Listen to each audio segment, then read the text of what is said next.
నమో వెంకటేశాయ.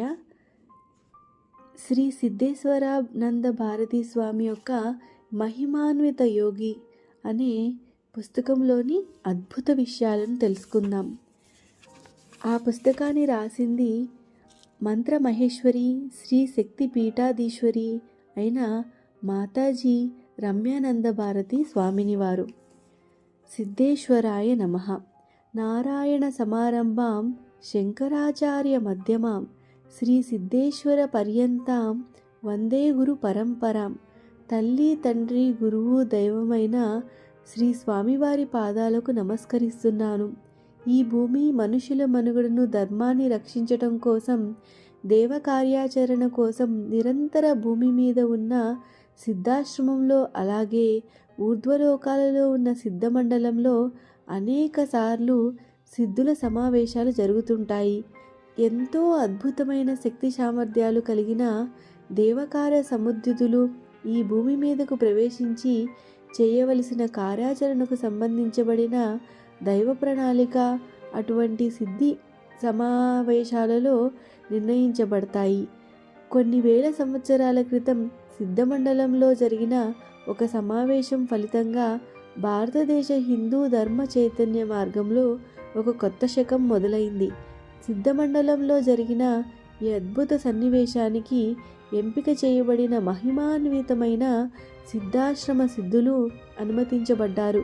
కొన్ని వేల సంవత్సరాల వయస్సుతో ఉన్న సిద్ధులు, భగవంతునితో ఎంతో సత్సంబంధాలు కలిగిన వారు, లౌకిక ప్రపంచంలోకి అడుగుపెట్టకుండా అక్కడి నుండే ప్రపంచాన్ని అధర్మం నుండి రక్షిస్తున్నవారు ఎందరో మహనీయులు పాల్గొన్న సమావేశం ప్రారంభించబడింది.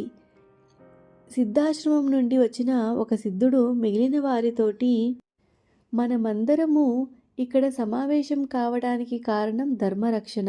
ధర్మాన్ని రక్షించి మానవుల కష్టాలు పోగొట్టి సన్మార్గంలో నడిపించాలి, ధర్మ జాగృతిని కలిగించాలి. అందుకోసం ఒక మహాశక్తి మానవ శరీరంలోకి ప్రవేశించి జన్మ పరంపరను కొనసాగిస్తూ అసుర దుష్ట శక్తియుక్తులను ఎదుర్కొంటూ హిందూ ధర్మరక్షాన్ని రక్షించాలి. అయితే అంతటి మహాశక్తి సంపన్నులు ఎవరో మీలో ఉన్న పెద్దలు నిర్ణయించాలి అన్నాడు. అప్పుడు సుమారు 10,000 సంవత్సరాలు ఉన్న సిద్ధుడు, మనందరము కూడా అలాంటి శక్తి సామర్థ్యాలు ఉన్న మహాసిద్ధుని మహాసిద్ధలోకం నుండి ఆవాహన చేద్దాము. మన సంకల్పం నెరవేర్చమని ఆ భగవంతుణ్ణి ప్రార్థిద్దాము. మనమందరం కూడా ఇక్కడ అందుకే సమావేశమయ్యాము.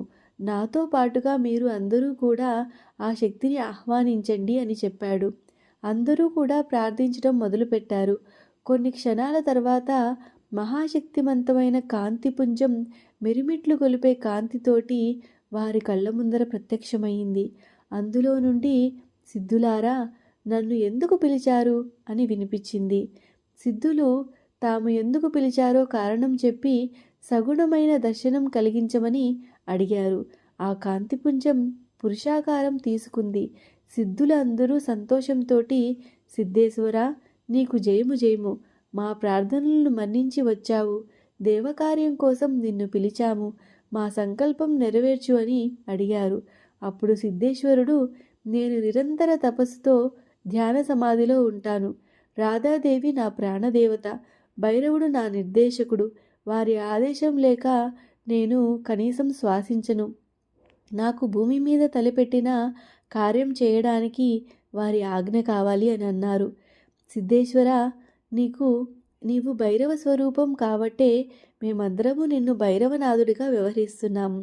రాధాదేవి తేజస్సు నీ చుట్టూ రక్షణ కవచంగా ఉన్నది. ఆ దేవతల ప్రేరణ వల్లనే మా సంకల్పం నీకు చేరి నువ్వు ఇక్కడికి వచ్చావు. దేవతల ఇచ్చ లేకుండా నిన్ను చేరడం అసాధ్యం అని మాకు తెలుసు. నీవు తెలిసినప్పటికీ నీ తృప్తి కోసం నీవు రాధాదేవి, భైరవుడు అనుమతి తీసుకొని ఇక్కడికి రా. దైవ ప్రణాళిక కోసం నీవు ఏమి చేయాలో ఈ లోపల నిర్ణయించబడుతుంది. నీ అంతటి శక్తి సామర్థ్యాలు ఉన్నవారు మాత్రమే ఈ దేవకార్యాన్ని చేయగలుగుతారు. నీ రాక కోసం మేమందరము ఎదురు చూస్తుంటాము అని చెప్పారు. సిద్ధేశ్వరుడు రాసేశ్వరి రాధాదేవి అనుజ్ఞ కోసం గోలోకానికి చేరుకున్నాడు. గోలోకం నుండి హ్లాదిని తరంగాలు ప్రసరిస్తున్నాయి. లోపలి నుండి సువర్ణ కాకలి, హార్లీ సఖి వంటి గోపికలు ఎదురొచ్చి సిద్ధేశ్వరునికి స్వాగతం పలికి, నీ రాక గురించి అమ్మ చెప్పింది, నిన్ను తన దగ్గరకు తీసుకురమ్మన్నది అని సిద్ధేశ్వరుని రాధాదేవి దర్శనానికి తీసుకువెళ్ళారు. రాధాదేవి సింహాసనం మీద ఆసీనురాలు అయి ఉన్నది. కృష్ణుడు ఆమె పక్కన కూర్చొని ఉన్నారు. అష్టసఖులు రాసేశ్వరిని వింజామరలతో సేవిస్తున్నారు. నవనాయకులు ఆమె ఎదురుగా ఆసీనులై ఉన్నారు. ఇంతలో రాధాదేవి దర్శనానికి వచ్చిన సిద్ధేశ్వరునితోటి, రా సిద్ధేశ్వరా, నీ రాక కోసం చూస్తున్నాను. ఎన్నోసార్లు నీ తపస్సుకు మెచ్చి నీ దగ్గరకు వచ్చాను. అయితే ఈసారి నీవు నా దగ్గరికి రావాలని సంకల్పించాను. అందువలన ఈ కారణంతోటి నా దర్శనానికి వచ్చావు. ఆసీనుడివి కమ్ము అని అన్నది. సిద్ధేశ్వరుడు, అమ్మా, నా ప్రాణదేవతవు, నిన్ను స్మరించకుండా నేను కనీసం శ్వాసించలేను. నీ హ్లాదిని తరంగాలు నిరంతరం నన్ను చైతన్యపరుస్తున్నాయి. ఎన్నోసార్లు నా దగ్గరకు వచ్చి నాకు దర్శనం ఇచ్చావు. ఒక్క కారణం వలన సిద్ధుల సంకల్ప శక్తి నన్ను ఆకర్షించింది. వారి కోరిక తీర్చడం కోసం నీ అనుజ్ఞ తీసుకురావడానికి రావాలన్న ప్రేరణ కలిగింది. నా కర్తవ్యం ఏమిటో చెప్పు. నిరంతరం ధ్యాన సమాధిలో ఉండే నన్ను, నీ స్మరణలో ఉండే నన్ను లౌకిక ప్రపంచంలోకి ప్రవేశించమంటావా అని అడిగి తన ఆసనంలో కూర్చోబోతూ ఎదురుగా ఉన్న ఒక వ్యక్తిని చూసి ఆశ్చర్యచకితుడు అయ్యాడు. రాధాదేవి చిరునవ్వుతో, సిద్ధేశ్వర, ఏమిటి ఆశ్చర్యపడుతున్నావా? అచ్చు నీలాగే ఉన్న ఆ వ్యక్తి ఎవరు అనుకుంటున్నావా? అయితే విను, అతను సిద్ధనాయకుడు, నా నవనాయకులలో ప్రధానమైనవాడు. నీలాగే ఎందుకు ఉన్నాడు అనుకుంటున్నావా? ఎందుకంటే అతను నీలో నుంచి వచ్చినవాడు. నీ అంశ నిరంతరం నాతో ఉండాలన్న నీ కోరిక వలన, నీ తపస్సులోని తీవ్రత వలన, నీ అంశ వలన సిద్ధనాయకుని నా కొలువులో ప్రధాన స్థానంలో ఉంచాను.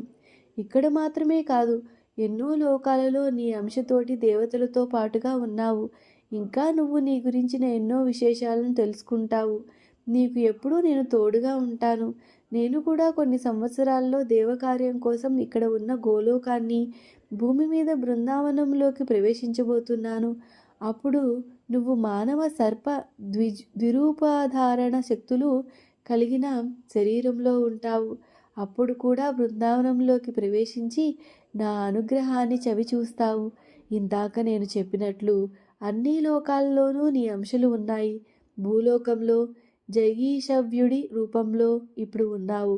అయితే శరీరంతో నీవు చేసిన తపస్సు వల్ల సిద్ధమండలంలో ప్రవేశించే స్థితి వచ్చింది. నీవు భూలోకంలో ప్రవేశించిన మరుక్షణం జగీషవ్యుడు సిద్ధమండలంలో ప్రవేశించి ఇప్పుడు నీవు ఉన్న స్థానం స్వీకరిస్తాడు. ఆ సిద్ధుల సంకల్పం తీరి ధర్మరక్షణ చేయాలంటే అత్యంత శక్తి సామర్థ్యాలు ఉన్న నీవే సమర్థుడవు. నీకు శుభం కలుగును కాక. నీ ఇష్టదైవమైన భైరవుని దర్శనం కోసం భైరవలోకానికి వెళ్ళబోతున్నావు. నీకు మరిన్ని అద్భుతమైన అనుభవాలు ప్రసాదించబోతున్నాను. భైరవనాథ, నీకు జయము కలుగుతుంది. నీకు ఎల్లప్పుడూ రక్షగా భద్ర అనే దేవత ఉంటుంది. ఇక వెళ్ళిరా అని చెప్పింది. మిగతా విశేషాలు తర్వాత వచ్చే వీడియోలో తెలుసుకుందాం. ఓం నమో వెంకటేశాయ. స్వస్తి.